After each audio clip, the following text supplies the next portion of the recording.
Hey, Federal Prison Talk. I'm live, and I'm waiting on a lawyer, Adam Oakey.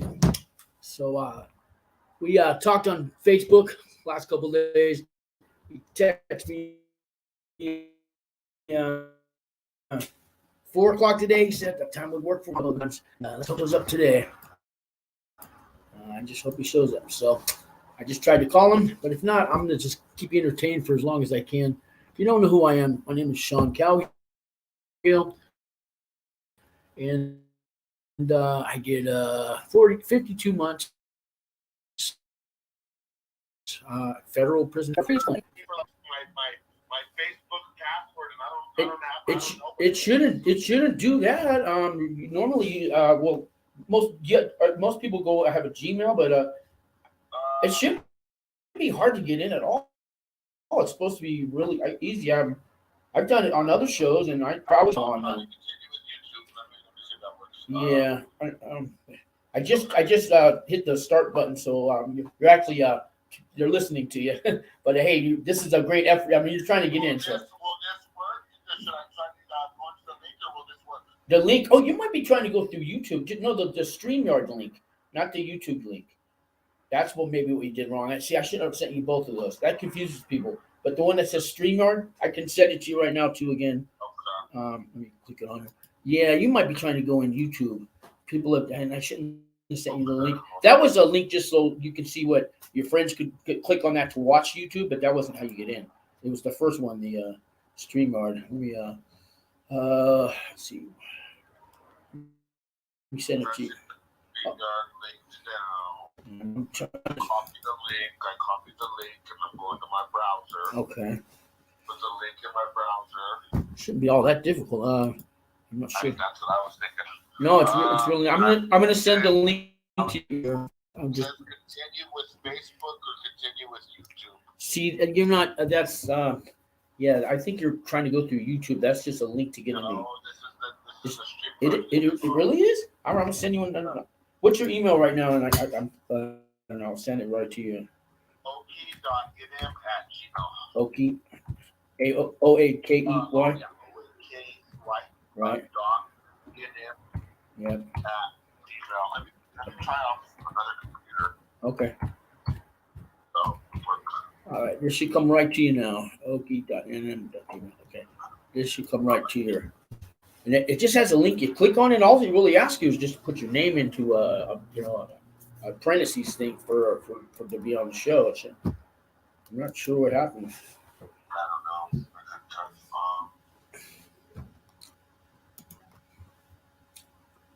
Here it is. Hold on. Okay. Technical difficulties, guys. Yeah, sorry, everybody. 1 second. I should be able to pop in. Hold on. I was trying to get it a little earlier, but the judge had me in court. Okay, here we are. Let me click. Here we go. I jumped over to my other computer. Okay. Maybe that was it. I don't know. Yeah. Let's see. All right, it should be going on. Yeah, cool. Then I'll see you pop up in a minute, and then I can just click the button to let you in. Sure. So see, that one's not asking you for all those, cut, copy, paste, and all that stuff. No, it's entering the studio. Yeah. Okay. Here, that's it. That's it. Yeah. I don't know where you was. That was weird. I don't know what happened before. Yeah. Maybe when I copy and pasted it, I screwed up. I might have screwed up. Yeah, you'll be blinking any second. Just keep the broadcasters here. The host asks that you connect with YouTube or Facebook. What? So I'll try to connect with Facebook. Okay. All right. I guess everybody that does YouTube channels, we all have Gmail because you need a Gmail to do a YouTube channel. So I guess we just assume everybody has a Gmail. Yeah, I just sent it to it. I know.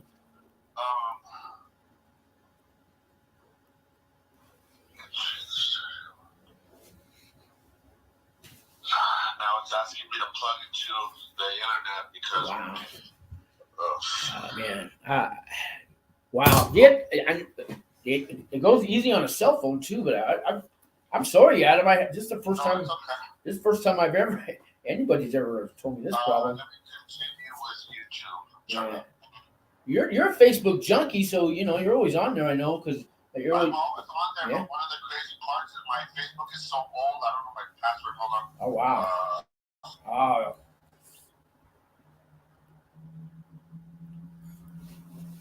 All right. Entering the studio. Let's see here. Man, what a pain in the ass.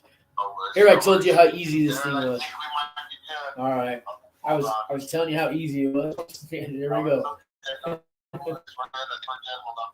There it comes. Just allow me. All right, Excuse me. I'm looking. I think we're good, man. Hold on. Let's see. There's a little. I feel like I'm waiting for the connection here, man. Yeah, that'd be way better. I see the headlights. Oh, the round, man. Oh, he's got square ones, man. That's not him. Hold on.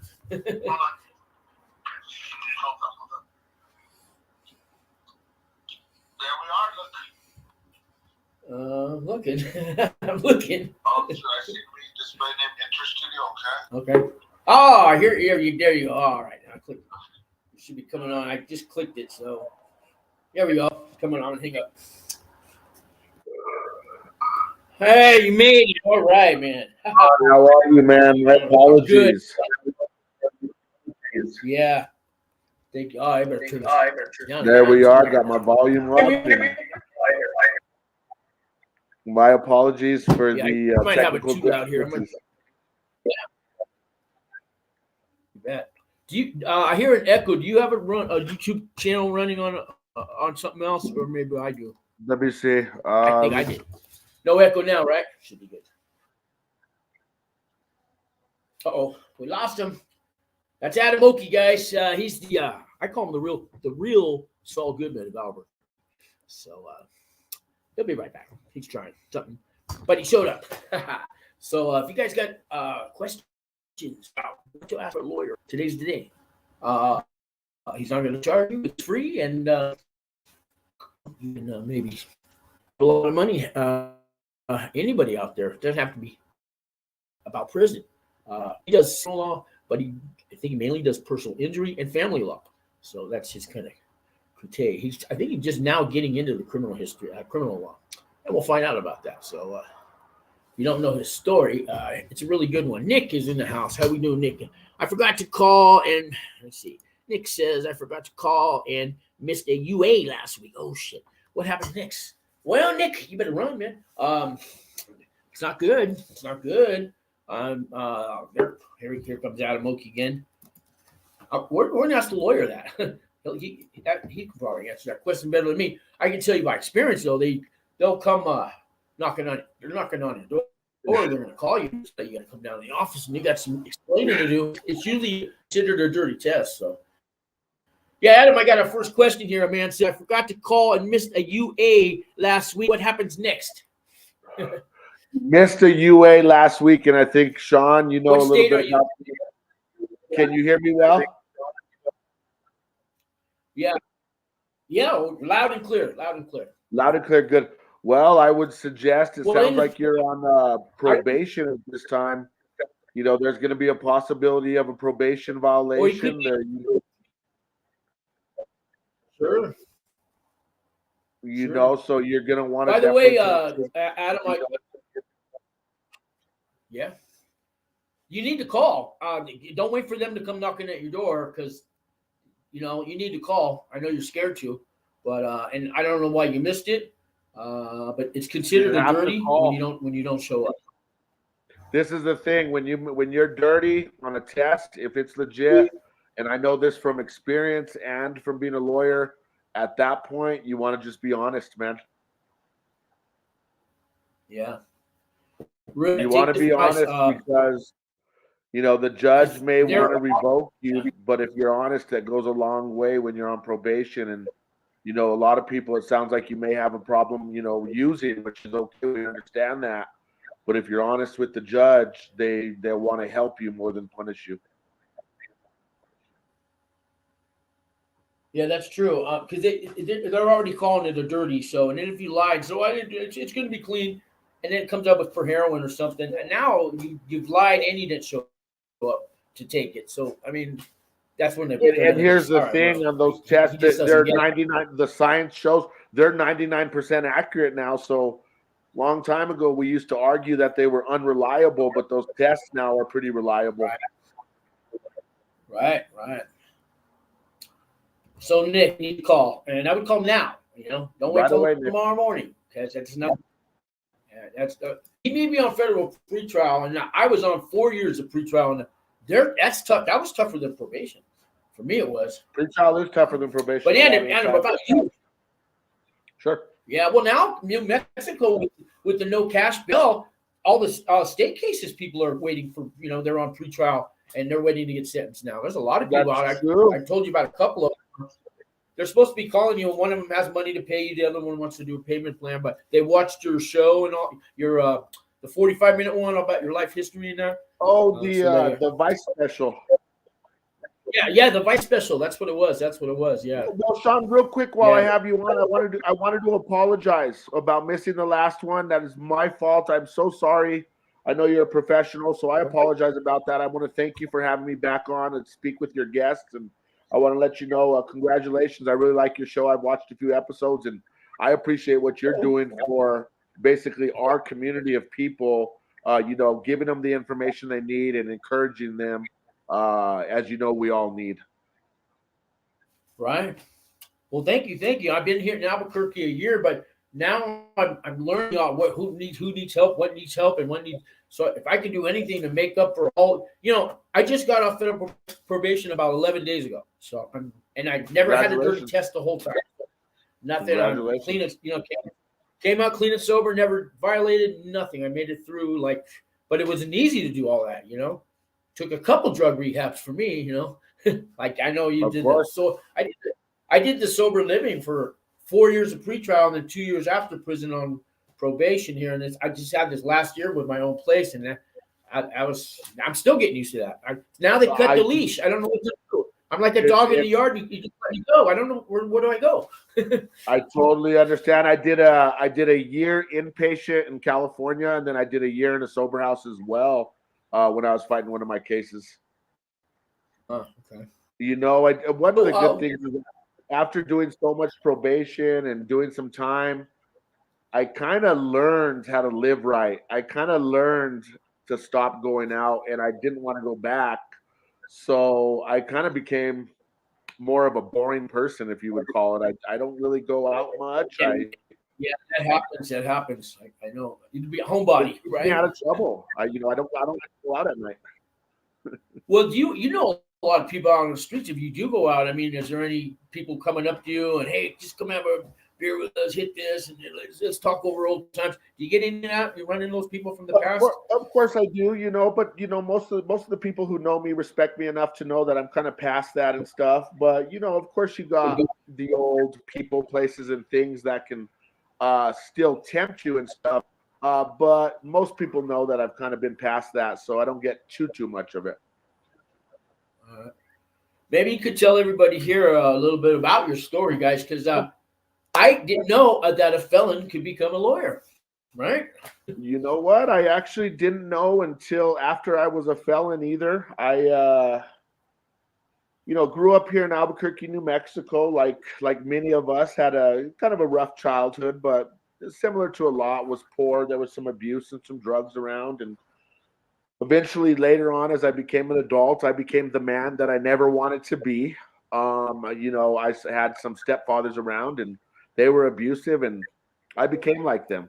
Unfortunately, I was caught up in the cycle of excuses, a cycle of thinking that because it happened to me, that it was going to keep going on in the future. And, I spent basically from the time I was 16 till the time I was about 30 in and out of jail, on probation, on house arrest, in rehabs, just doing really bad.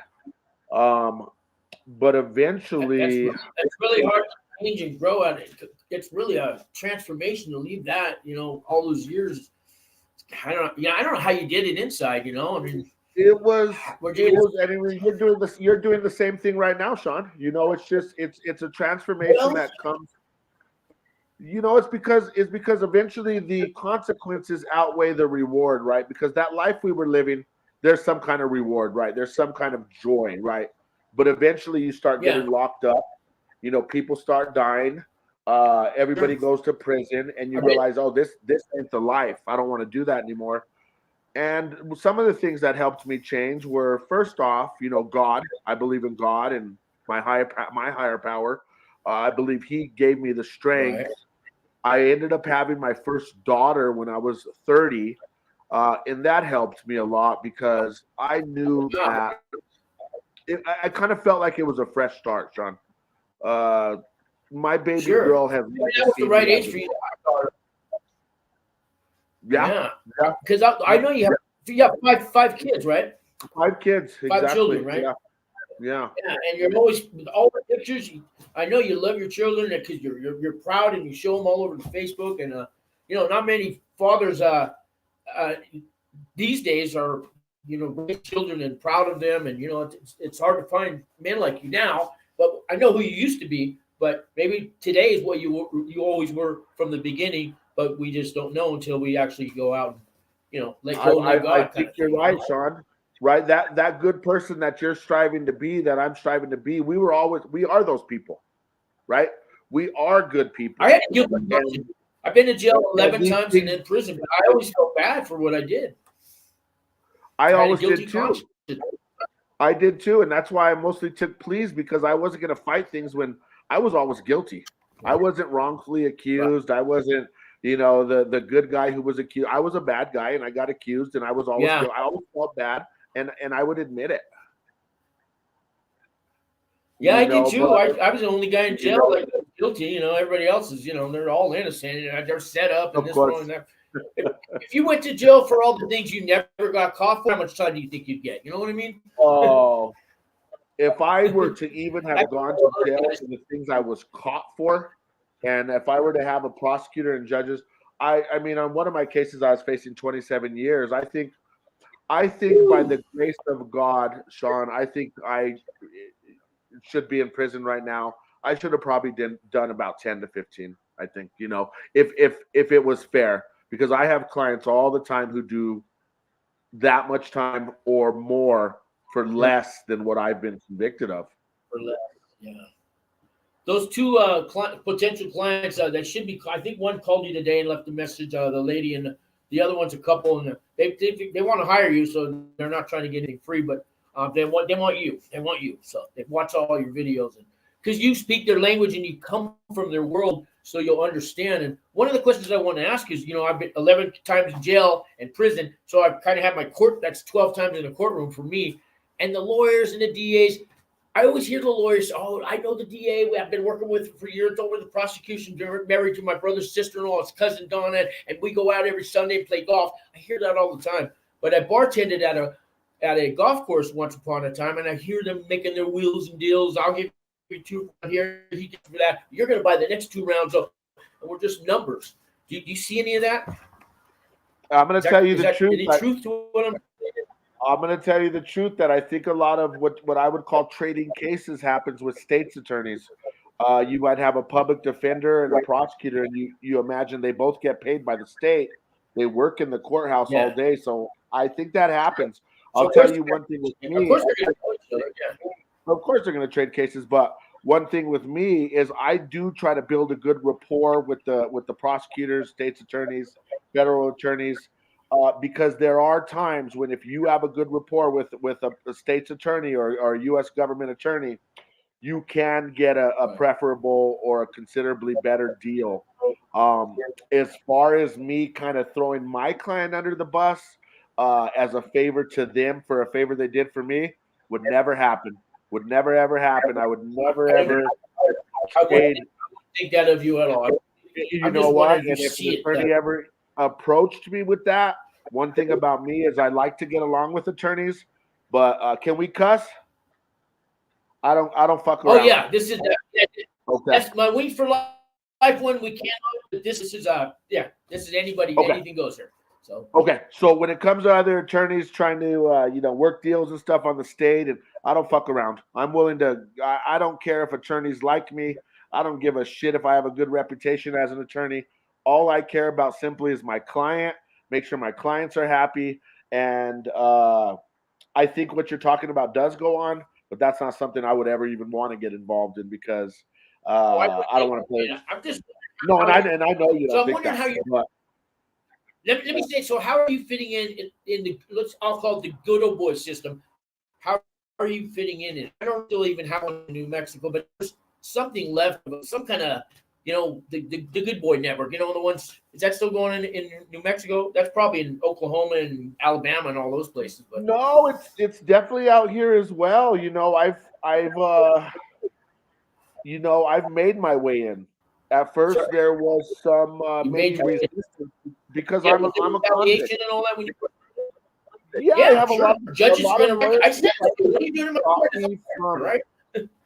being successful.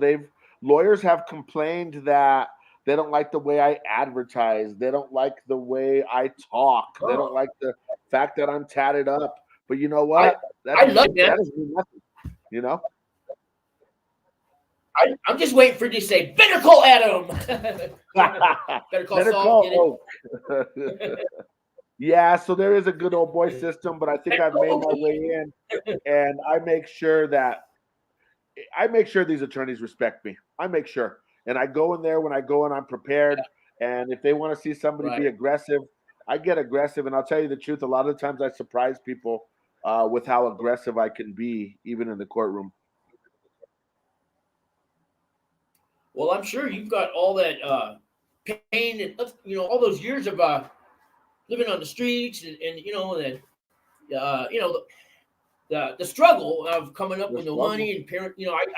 I mean, I did it too. Believe it or not, the white guy. I was living in the black neighborhood. There's like 5% white people. I was one of them. They don't talk about us much, but I made it through. And it's not easy. It's not easy. Your own race doesn't like you. I call it the other white meat. They look at me. That's trailer trash. So they don't want me. Nobody else wants me. So now you got no backup. You got to make it through that. So, but I understand. I understand how that is too, because being mixed race, a lot of the times whites don't think I'm white, but I'm part white, and then Hispanics don't think I'm Hispanic. They think I'm white. So I'm kind of just like in the middle, Yeah, are you Paisa? Are you Nathaniel? Are you Wood? Right. I'm sure when you got to pick one, maybe you get to be all of them. I know, right? That'd be nice. Yeah, I think I remember the first time I had to go in and pick where I stood, and I had to have it explained to me that had to be done, and I was like, I don't want to pick. I ended up having to pick, but I didn't understand that was part of the politics at first. Yeah, I didn't know that either. First time I went was in San Jose, and I had to do 6 months my first time in, but. One guy's waiting for me the bus is coming out from the downtown jail, and he goes, "Hey, you're Wood, right?" And I didn't even know. I heard of Peckerwood, but I never heard of Wood. Yeah. So I had to think. He goes, "Aren't you Wood?" I go, "Oh, he means like Peckerwood." I'm thinking, yeah, I'm a Wood. I'm Wood. I mean, I had to do this real quick. And in the morning, for breakfast, I didn't know where to sit. Right, so there was just an empty table, so I sat there. And I guess the Woods are over here. They, what are you doing over there? I thought you were Wood. Yeah, well, come over here to eat with us.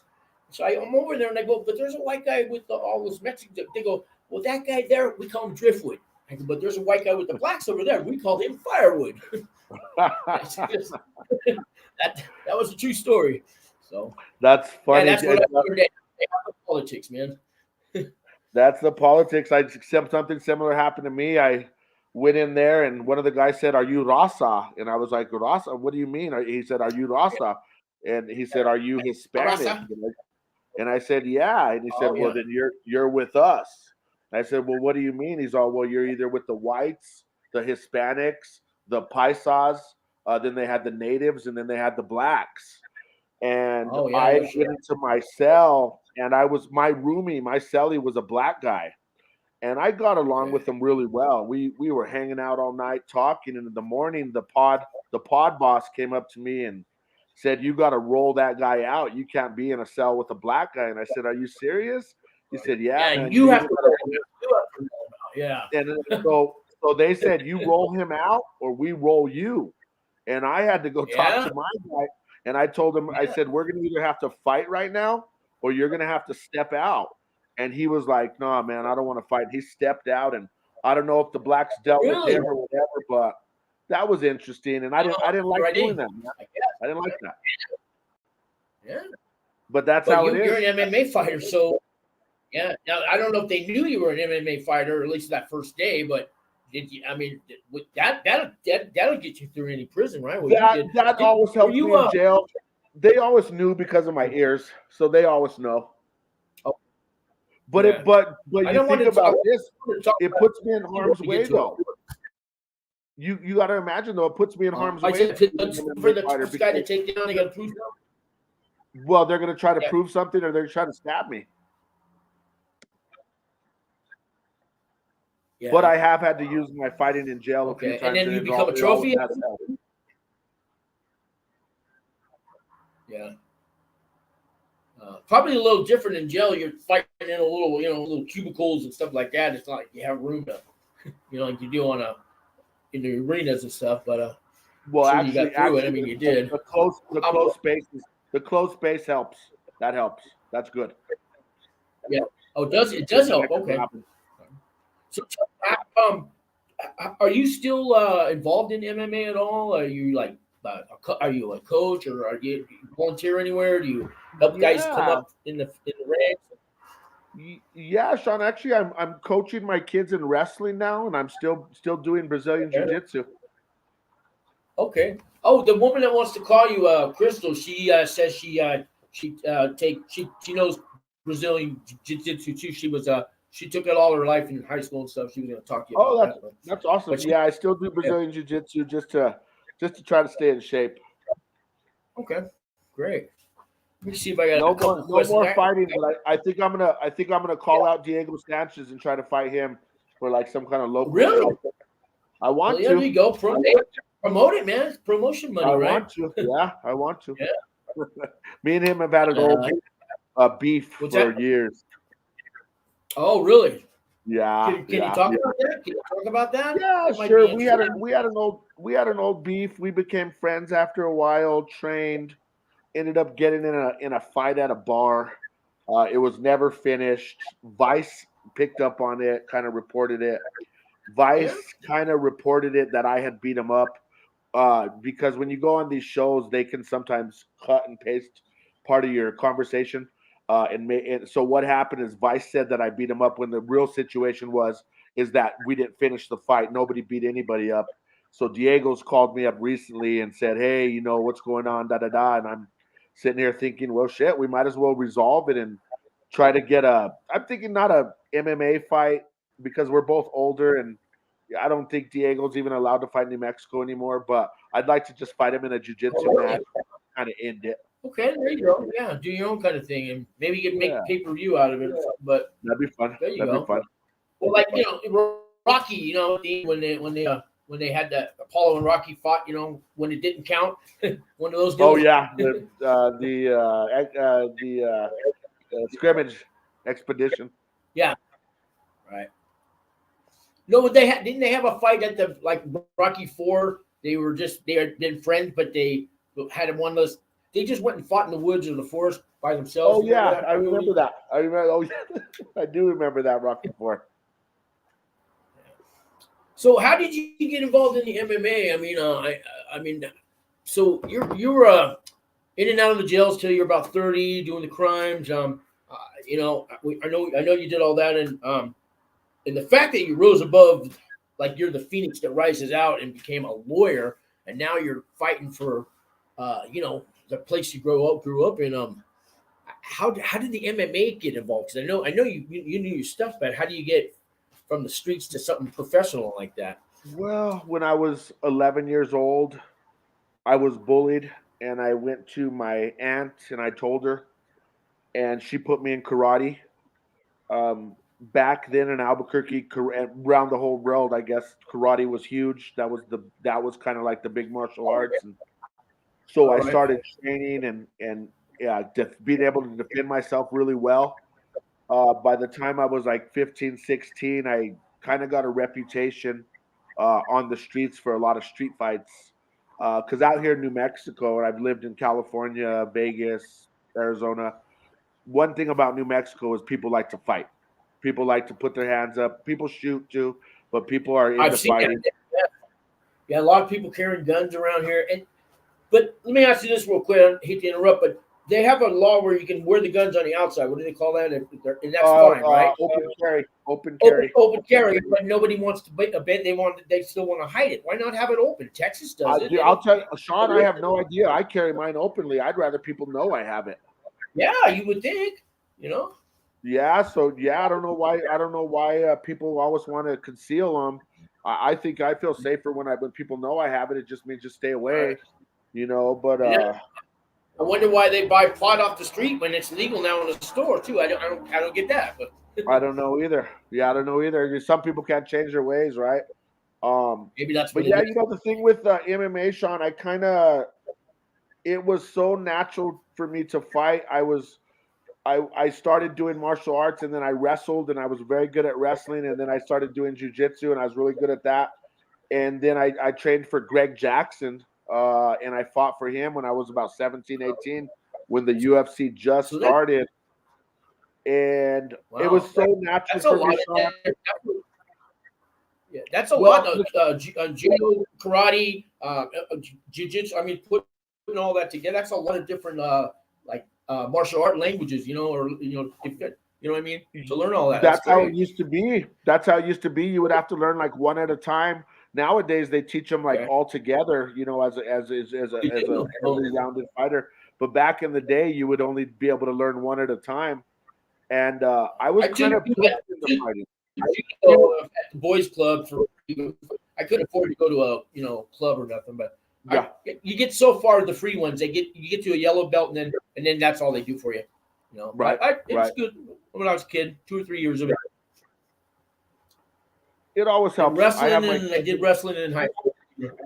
Oh, you did wrestling? That's cool. Yeah, I did wrestling in high school. Yeah, for 1 year, but it wasn't my thing. I won most of them because I was really skinny then, and I could weasel and worm my way out. They could never hold on to me. I had that ability. I don't have it now, but I mean, I could climb a tree back then. I ain't going nowhere near a tree today.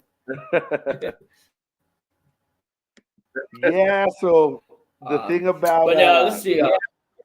MMA, I eventually quit, Sean, because the truth is fighting for me, well, it brought up memories of my childhood of abuse. So eventually I didn't want to fight anymore because I didn't want to deal with the violence. Well, plus, is it painful? I mean, you're getting punched too. After a while, does that kind of get old? That does get a little bit older, but you don't really feel the pain in the fights because of the adrenaline. But the thing that gets old is cutting weight. Oh, okay. Sure. And then the injuries from fighting, as far as like the bruises and the black eyes and stuff, that stuff doesn't really matter as much because it goes away. But I'm talking about like the shoulder injuries, the knee injuries, all that stuff. You know how it is, Sean, once you get 30 years old. Yeah. Right. Were you raised by both your parents? I don't think you were, right? No, my father passed away when I was 3, and I was raised with my mother, but I moved away from her when I was 11 because she was addicted to heroin, taking pills, couldn't handle me. So my mom passed away, and I was raised by my aunts and basically by the streets, really. Well, you're lucky at least you had the aunts. That's true. I was raised by my mother. We had a violent father that chased us all around, so we ran around a lot, but ran away from him a lot. But so I know, being raised by a mother, it's not always easy, but they do the best they can, and then your aunts raised you, and So I'm curious about all the blessing. I've had a chance to see the war zone out here, right? Drive through it and stuff on the way to work. Sometimes I guess I'm going to bring my cameras out there one day, but I don't want to do it alone. But I want to maybe get some shows about the zone. But it's bad out there, man. and I don't know how these kids are being raised by single families or foster homes or what. I mean, have you been in the zone lately? I mean, it's like it's Walking Dead. I mean, it's more than it's really bad. I have a property. I have a property out there, so I go over there to look at my property all the time. I have one of my tenants in there, and the whole place is just littered with homeless people, and it is really bad right now. I thought the Tenderloin was bad in San Francisco, but I've actually looked at the zone any time of the day, and just the regular blocks where the houses are, it's terrible. I mean, I can't believe what's going on out there. They're all hooked on the blues or something. Right? Yeah, they're doing that, the blues, and I guess that and I've never messed with this stuff because it's scary, and I'm kind of out of the scene. But I guess the new thing is the fentanyl. Yeah, I think blues are fentanyl. Maybe I don't. I'm Is not that, sure is that, but, the blues? Okay. Yeah, it's bad out there. The drugs are bad, and I feel sorry for the people out there using drugs because they're so much more addictive and stronger nowadays. Yeah. I mean, I run into them through wings and things like that. Or, I just I've never really felt that bad for homeless because I've been homeless myself, but not for long. I've gotten a shelter and worked my way out. But it's almost like they're trapped. That drug is, those blues are just like making a slave out of them. I mean, I can almost relate. Because I had crack problems in the 80s, and I haven't touched that stuff in 25 years. But that'll turn you into a zombie too, but not like I see here in the war zone, man. Yeah, I think these blues are worse, but they're all bad. Yeah. So, are you practicing any criminal law? I think you were talking the last time I talked to you. You were kind of getting into that. But do you personal injury and family law mainly? Yeah, we do a lot of criminal law. I do a lot of murder cases. I have a murder trial coming up next month. Wow. So I probably have about 60 criminal cases right now. Probably have about 120 family cases, and then we also have a couple hundred personal injury cases. So I do all three of those. So do you have other lawyers in your office? I have other lawyers that do you have other lawyers? I co-counsel with lawyers when I need to, but I'm the only lawyer at my office at this time. Okay. So you're not quite a firm yet. It's not like Oakey and Oakey, Willie, and all that kind of. No, not yet. But we have 9 employees, but 60 cases, that's a lot. Wow. Okay, there you go. Yeah. We have 9 employees. Do you do internships? Yeah, we're always looking for people to help us for internships, and if anybody's interested, we'd be happy to look at the resume or talk to them. Okay, we have interns Wings for Life. They do 6 months with us, but then they have to go somewhere else. They're looking. They've asked about law firms. There was a girl named Crystal. Did she ever call you too? She wanted to be an intern. She's the one who introduced me to you on Facebook. I don't know if she's ever got a hold of you. She did prison time. Crystal Torres, I think was her last name. I'm not sure. You chat with her on Facebook a lot. She says she was going to call you about being an intern with you. I guess she hasn't called you. I don't remember. I don't remember talking to her. Okay. And then I was wondering, in the family law, there's a thing. I did a show about this. The conservatism, where they take over somebody's life and their house and their property, and they, you know what I'm talking about? There's just like an elder abuse thing, but they find these old yeah. If somebody, but there's a whole kind of almost a scam going on with. There's a movie called I'd have to Google it, but there was a movie about this lady and man and the judge. Everybody was in on how they were just taking everybody's houses and properties and putting them in old folks' homes, and it's a true story. And they finally did something about it. About 10 years later, they were still doing it to people, but that movie kind of woke me up. A lot of this is still going on. People are perfectly sane, but they have no family, and they're just grabbing their money. And they're maybe I'll send you the name of the movie on the Facebook. There. I think it was a documentary or was it a movie? No, it was actually a movie, but they've done documentaries on it too. Okay. But you haven't had any. You don't deal with any kind of cases like that, right? You haven't had anybody ask you for help for that. Okay. Not like that. We do adult guardianships. You know, I do competency hearings on people who aren't competent, but never anything like that. Yeah, the guardian. They use the term guardianship too. Guardian, I yep, guess. guardianship. Yeah. How Guardian about you ever get any human trafficking cases? I know that's big in Albuquerque. I've had one case like that.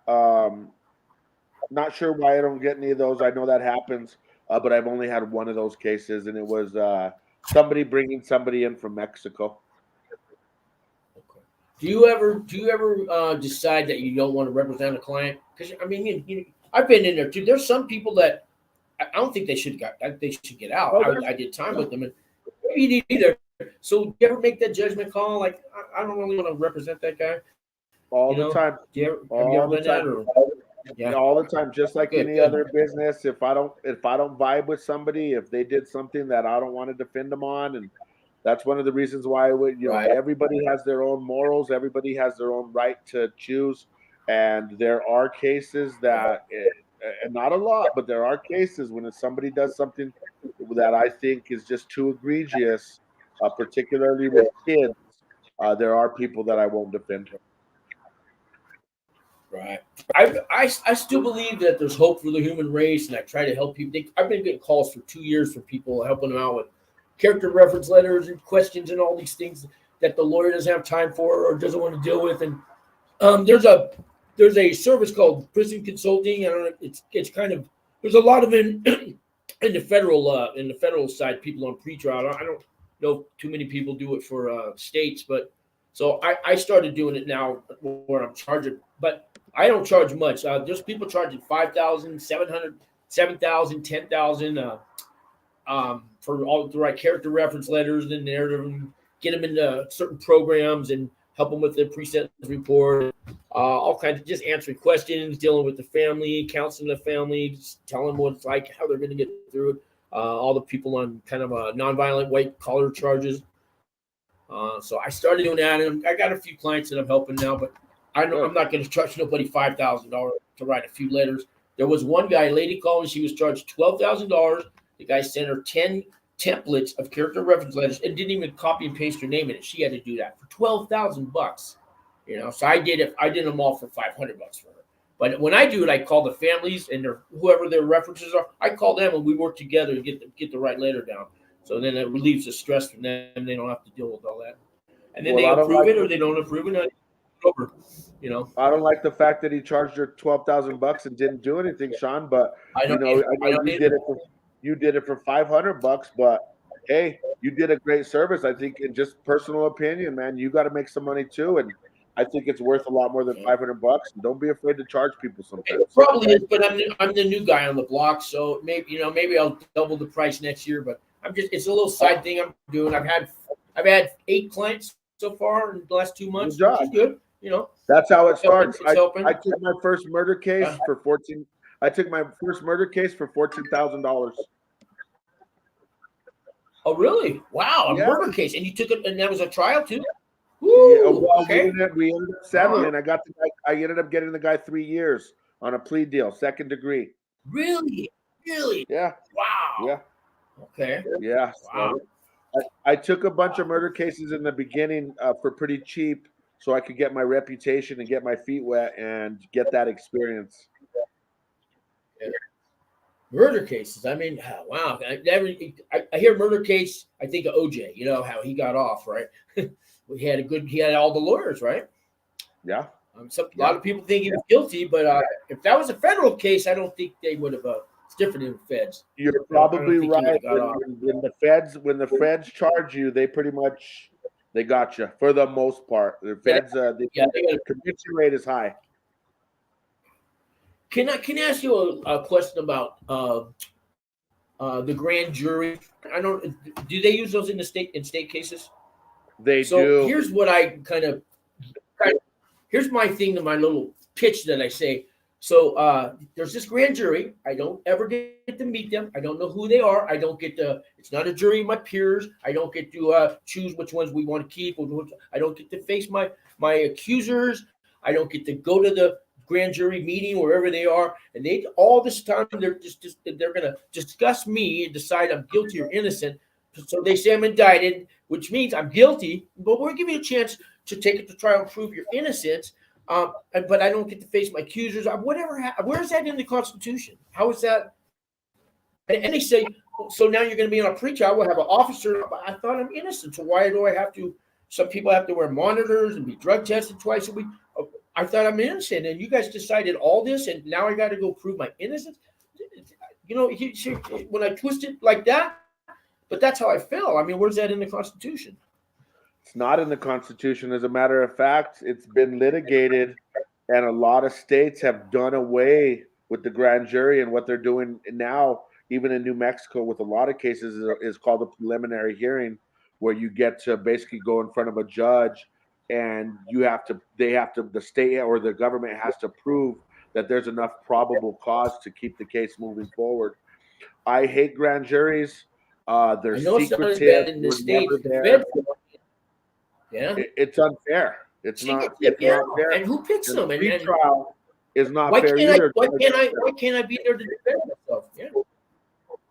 You know, you can. The defendant can be at a grand jury indictment. Really? But they don't tell me until after.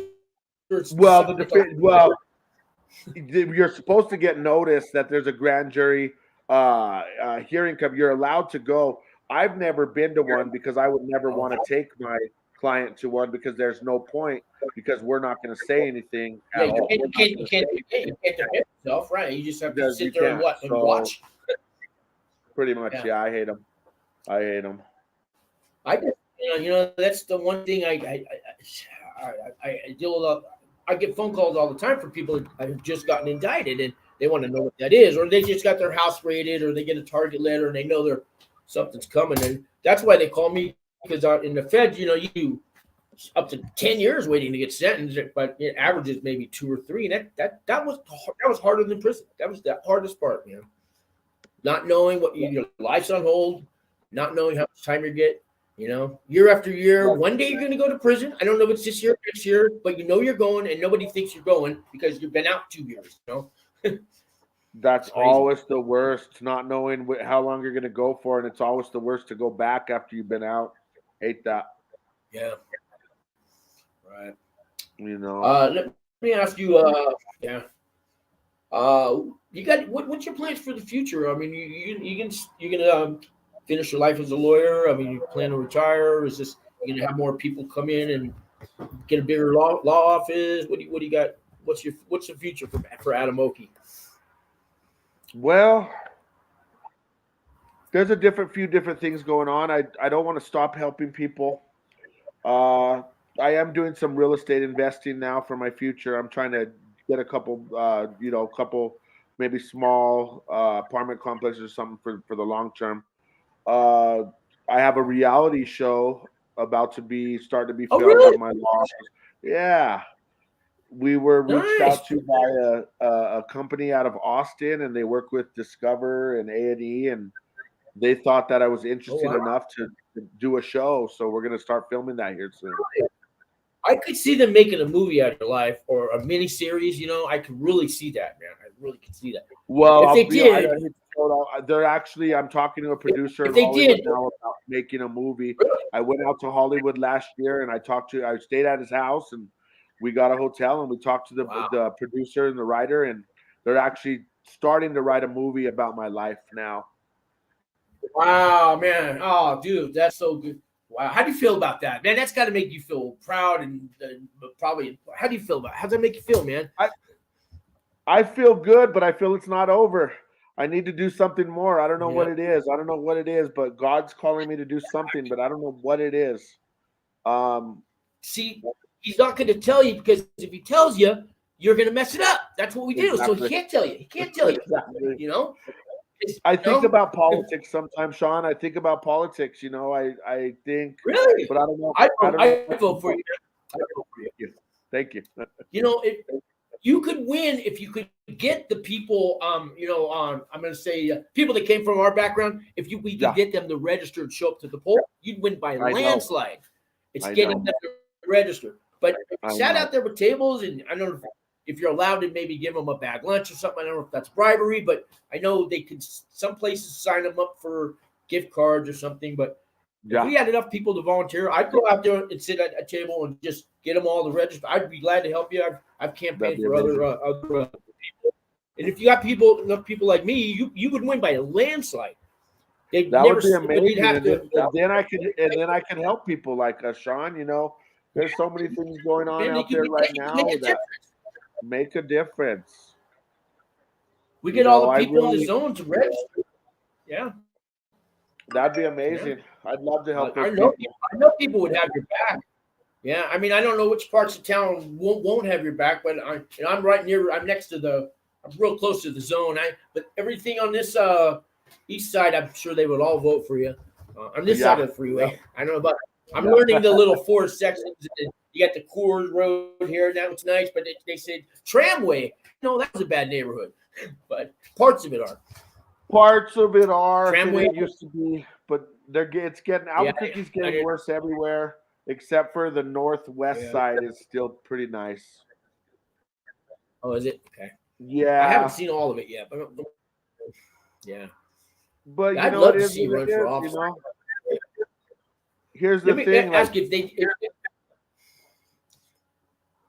poor people on drugs, it's odd because of where we come from. And I'm a lawyer now, but I feel more comfortable sitting in a room of addicts than I do a room of lawyers, because at least they're real. I completely understand. I completely understand. Yeah, they're real. At least they're real. At least they're not going to bullshit you. At least you know who they are as people. You know, and I don't mind being the bad guy, because when you're the bad guy, you know what people think about you. But when you're the good guy, everybody talks shit behind your back. So if I'm the bad guy, I can be the bad guy lawyer. I don't really care. I know where people stand. Yeah, you sleep at night, and who knows what their skeletons they have. Yeah. Well, I've been told that when you go to jails and prisons, you come out with one superpower, and that's the power to read right through people. You know who they're, because you have to in there. You have to be able to read people. But we have that superpower. So when you're sitting in the room with those people, you're seeing right through them. Yeah. And then when you're in the room with the people from the zone or something, you could see that they're real, and that's that superpower we get. I think that's about the only one we really get out of prison, or jails. But I mean, I use it all the time. I get the vibe. I can tell. They come. You know. I used to have. I think I had it before. Yeah. Yeah, we have to have those survival. There was nothing like today. I walk down the street and I know that that guy's trouble like a dog. So I'm gonna cross the street because people over there, I get good vibes. Just I don't know. Yeah.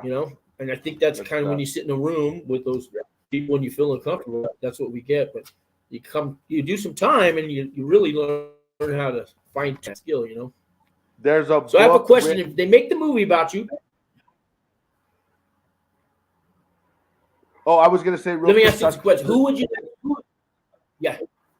Sorry, there's a delay. There's a book written by Malcolm Gladwell called Blink that basically shows statistics to prove that intuition, like you're talking about, is proven to be more accurate than statistics.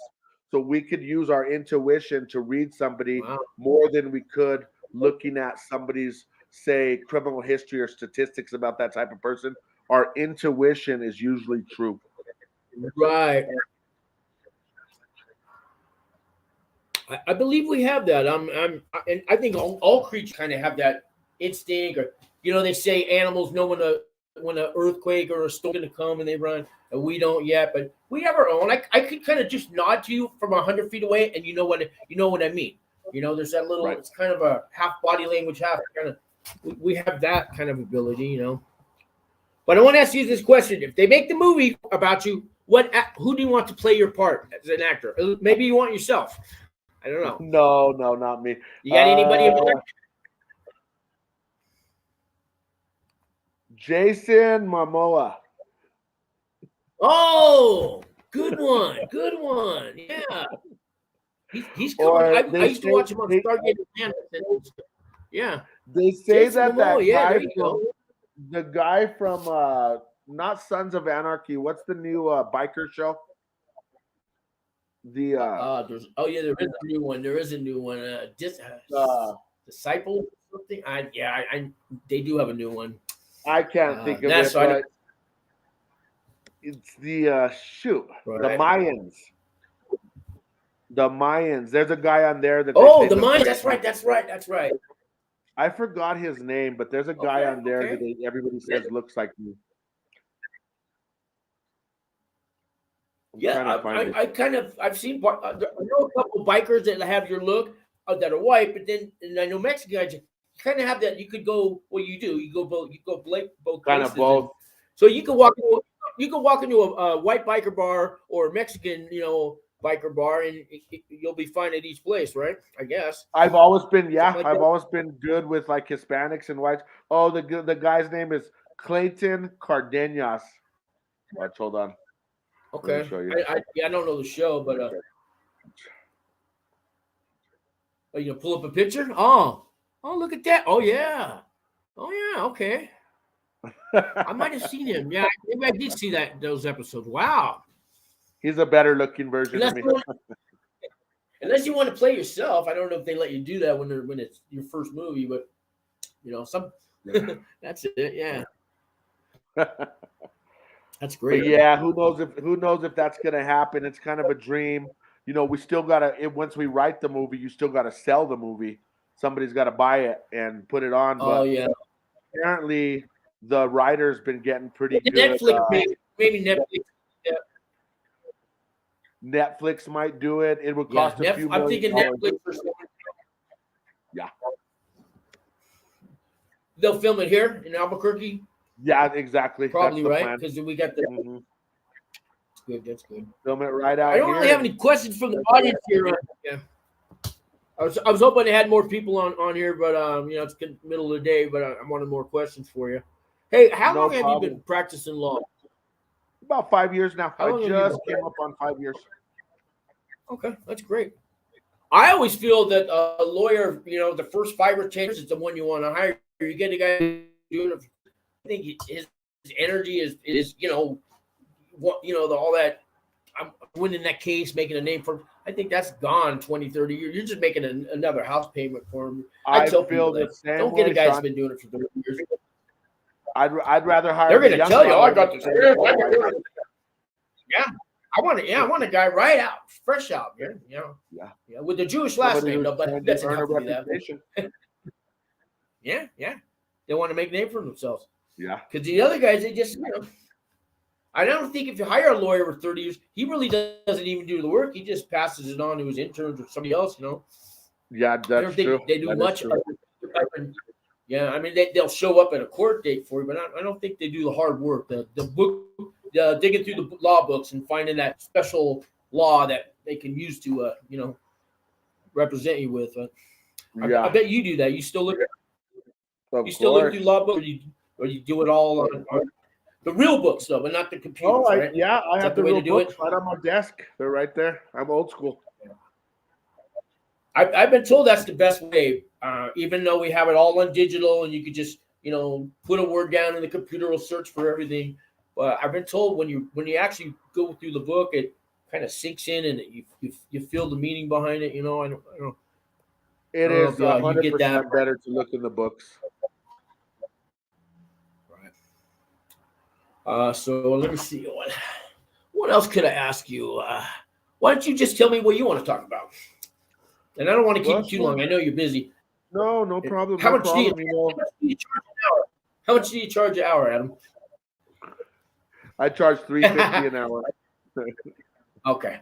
No, I mean I knew it was going to be something. Maybe that's different. I charge $3.50 an hour, but I also do a lot of pro bono cases, so I do a lot of free work for people as well. I mean, that's the price when you hire lawyers. Everybody knows they're expensive, but I'll bet their hour they get from you. Oh yeah, of course. It's $100 phone call, for a 5-minute call. I know you're not like that. Well, here's the thing: I don't typically charge for like phone calls. Make money though. Well, you got to make money. A law firm's expensive. You got to make a living. I get it. My law firm costs about $120,000 $120,000 a month to run. Wow. And you guys have special taxes and things that you have to pay to, right, in the law firm for insurance kind of things, right? That you have to. Yeah, we all liability. have all that liability, malpractice insurance, general insurance. Right. Yeah, and then we have even paralegals nowadays are $70,000, that work under us. Yeah, really? Yeah, they're coming. They're starting to get recognized. Because I would hire a paralegal because I don't have the money before I'd hire a lawyer, just because I don't have the money for things. If I need one, I'd go to a paralegal. I'll edit that out because we wanted to go to you. I'm sorry, Adam. I should in case anybody's watching, I don't want to get the idea that But anyways, let me see. Well, how I'm running out of questions here, so let me see. Anything you want to say to people, or maybe we could just wrap it up? No, I just want to just encourage your guests. I want to encourage them to, get out of the system. As Sean knows, as I know, it's horrible. We know. But once you get out, there is a way out. And the way out is to really, honestly, just do the right thing. Stop using drugs. Stop committing crimes. Start looking towards your future. Have a goal in your life. And one of my biggest things is always find a way to help people. If you're helping people and you're accountable, you cannot do those same things that you were doing and still be accountable.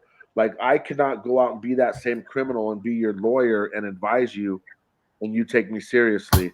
Sean cannot sit up here and run a show where he's networking and trying to help inmates if he's out there living a negative life, right? So I can't be a hypocrite. It starts with us. We have to be accountable to ourselves. We have to be accountable to the people that we're helping. And we have to literally, if you have to shut yourself in your house, lock the doors, shut off your phone so you don't get those calls from your connects and your friends and your people, then you do it.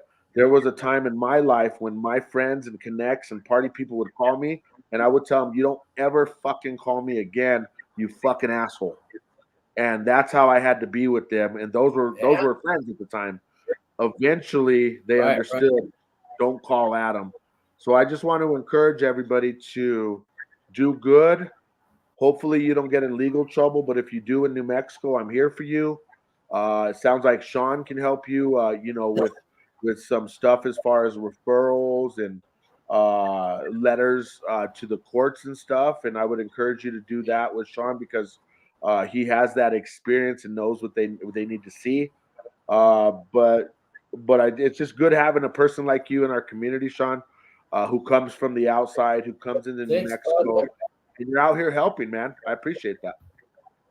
Well, and I also work for Wings for Life. That's why I'm here. But we help the families of people incarcerated. And you don't even have to know anybody who's been to prison. Just come, give us a call, come to our office.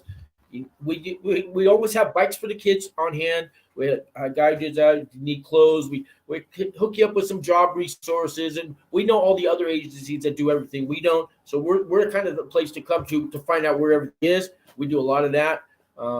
We have a dinner every Monday night. We need people to come down. It's at the Second Presbyterian Church on Lomas, and I think it's right before you get to downtown, and it's free. It's a free dinner, guys. We have a speaker from the city or the community. We have a really good speaker. It's on Facebook and YouTube, and it's 5 o'clock. You come down, you get a free dinner, you get to meet the community, and that's every Monday night. Adam, if you could ever make it on a Monday night, you bring your kids because we have activities for the kids.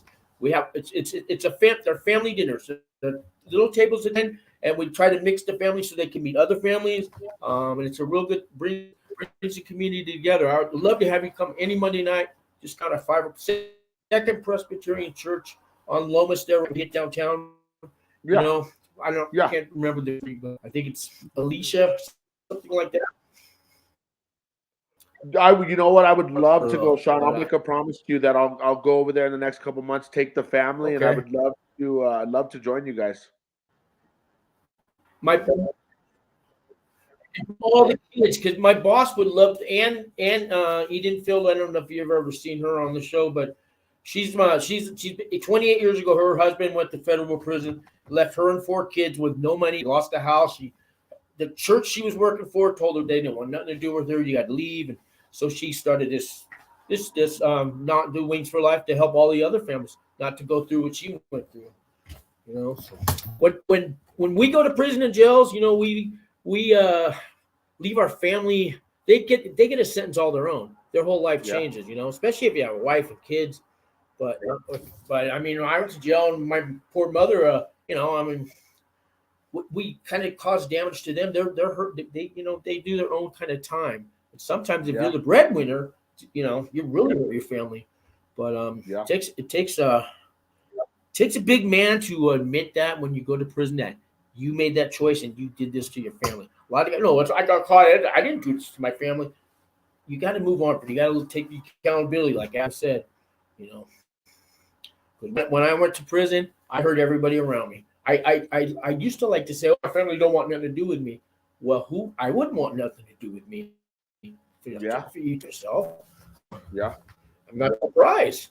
But once you take care of yourself and you do something about it, and little by little, maybe they will want to have something to do with you. But I wouldn't want anything to do with the old me 10 years ago or something. Get that guy away from me.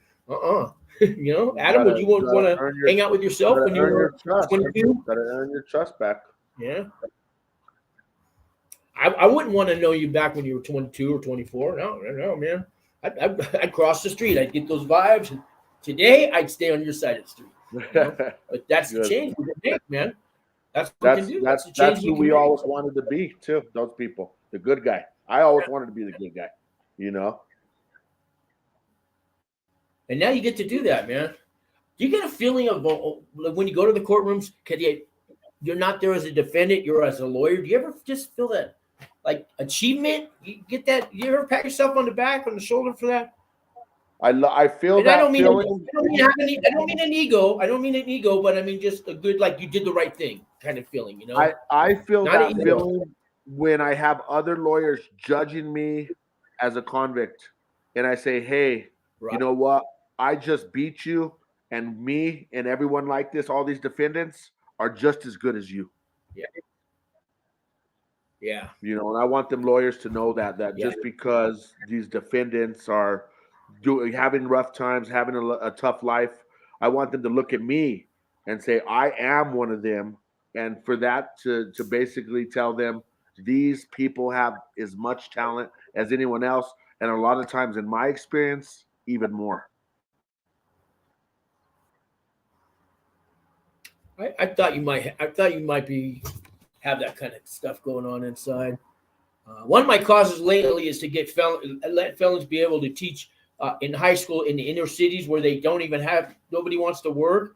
But I'd like to teach history and English, and you know, every day, not just an hour at lunchtime in their cafeteria. No, I mean teach every day.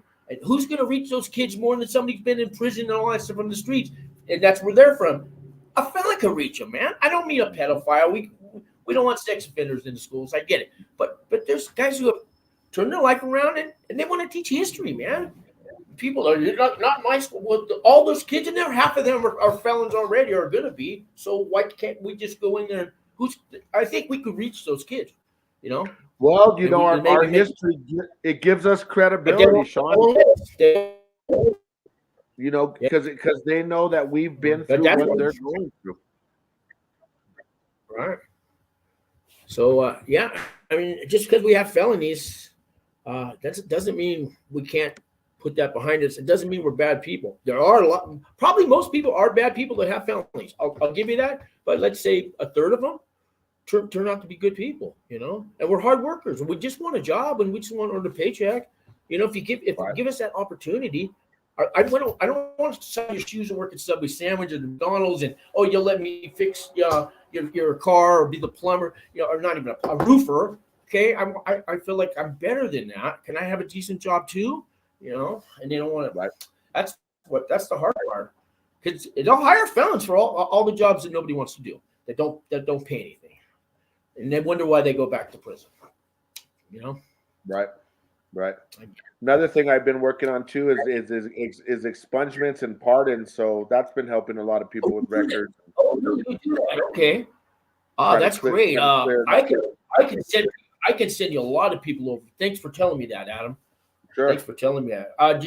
Can I ask you what you charge for something like that? Because they're going to want to know. It just depends. They start at 2,500 and they could go up to about 5,000. Just depends on how many charges and how many different cases. Oh, no, that's a great price. That's a great price. That's a great price. Okay. Yeah. I'll even push that for you.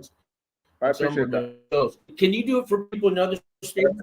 Can you do it for people in other states, or do they have to be New Mexico? I can do federal. No. How about Fed cases? You can do federal. I can do federal or New Mexico. Well, if you can do federal. No, that's great because most of my people are federal. So I this is your way. Yeah. Sure. What are the requirements? They have to be off probation already to get expunged? They have to be off probation. Yeah, it depends on the felony, but they're going to have to be off probation for a minimum of about 5 years. They can't have any new violations, and they have to have a satisfactory discharge. Okay. If they owe restitution and they're making payments consistently, can they still get expunged, or they have to pay off the whole restitution? No, they have to be all done with payments, restitution, or any court fees. That has to be finalized out. So if they're still making payments, we have to have them finish up on that before we could actually apply. Well, I got a $1.7 million restitution. Not going to happen for me. That's all right. You're redeeming yourself. Maybe I think you're going to strike it rich pretty soon. I didn't get that money. I filed tax refunds, and everybody got to keep the refunds, and I have to pay it back. But me and 9 people split up 20%. We make some money, but nothing like that, you know. Yeah. But I'll never ever get a tax refund for the rest of my life, unless I win the lottery. But it's not too bad now. I pay $100 a month now for the rest of my life. Now that I started this off probation thing, so I can live with that. You know, I won't even cover the interest, but. Yeah. So let me ask you: can you help with people getting off probation early? Yes, we can do a motion for termination of probation. We do those all the time. Can you do federal? Yeah, of course. We can do federal. I know state, I was told that they're halfway mark. They can go to court and ask if everything they've obeyed everything, no violation. They say at the halfway mark, but then I was told every year they are allowed, or they have the right to go every year, but you don't run that. You go every year. Have you heard? Is it in the feds? It's average of 3 years of probation, but it can be up to 5 or 10. But 3 is kind of the average. What are state? 1 year for states, or? Oh, with the state, it could be in New Mexico. The maximum is 5 years. I typically see probably the average is 3 or 5 years. Okay, so you may have some business for that too. I'm starting to get people call me from Albuquerque. Those are great services that I can send you right away. People will, I'll do that. Should I give them your email? No, you can give my email. My cell phone's fine, Sean. Okay. I use my cell phone. And all your information, I think I put underneath the video. If not, I'll make sure it'll be there when we're done. I'll put it on there. I think I did though. So I put your email, your phone number, and what else I put? I put your office and your cell. Should I not put the cell on there? No, cell's fine. That's okay. Okay, I didn't know. No, that's fine. I don't know if that's your personal cell. It must be blown up all the time. No, man. For me, it's business all the time, and someone needs to get a hold of me. That's why I give out my cell. I know how important it is, so not a problem. Yeah, but I mean, you're able. I said it must be blowing up all the time with people calling you your cell phone. I don't know how you keep up with that. It's kind of tough, but I got my staff to help me if I need it. But yeah, it gets tough. Yeah. All right.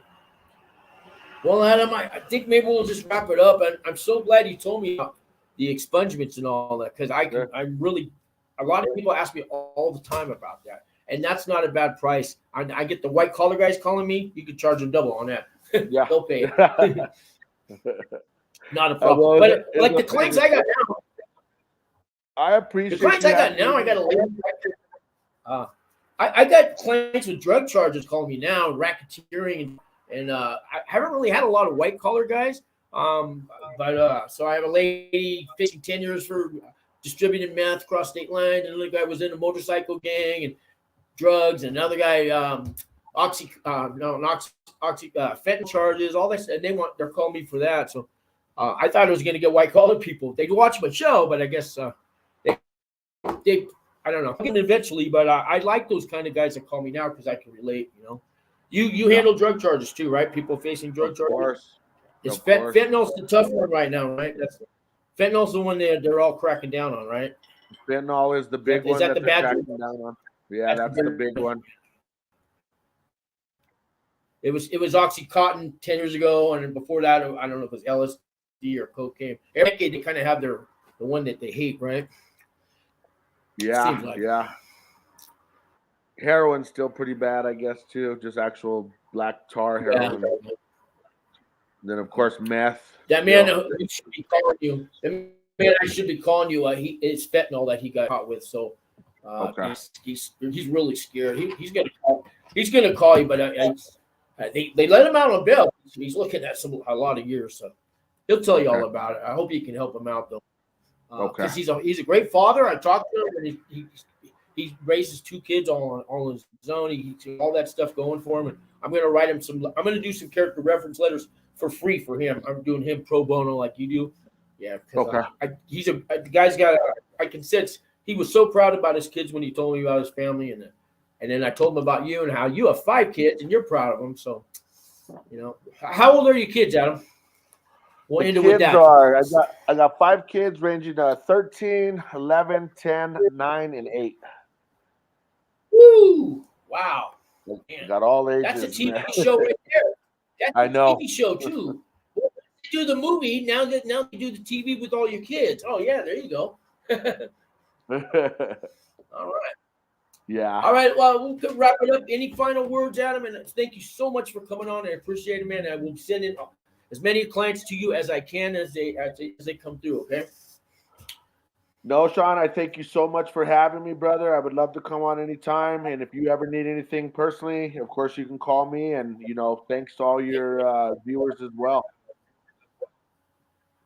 No, just keep doing what you're doing, man. And, I know you got God on your side. You got guardian angels, and I'm on your side. And anything I can do for you, you just give me a call too, okay?